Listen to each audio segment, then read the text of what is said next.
Guys, meron akong kung naniniwala kayo sa paranormal activity guys. Sa CCTV talaga guys, meron. Dito sa loob ng compound ito guys, dalawa lang kami.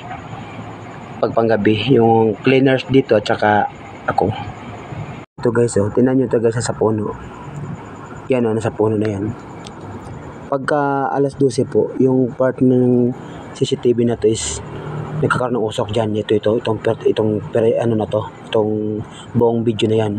Nagkakaroon ng usok. Kaya may usok po siya konti. Pero ayun, may nakaupo doon. Yan. Ang binabantaan namin dito guys, mga magnanakaw talaga nasa likod niyan. Kanina pa yun siya guys, mga pag hinto ng ulan, ganyan na talaga siya dyan. Tapos pinuntahan ko yan siya guys kanina dyan. Wala kasi maghawak ng camera dito, kaya hindi talaga siya makikita. Wala naman pagpunta ko, ganyan na siya forma. Walang ako nakita na iba dyan, kundi dalawang tangke nakatayo na yan. Tangke ng yung gas yung nakatayo, dalawa, magkatabi. Pero nasa puno mismo nakadikit guys. Yan Tapos tinan mo, yan mga area namin dito.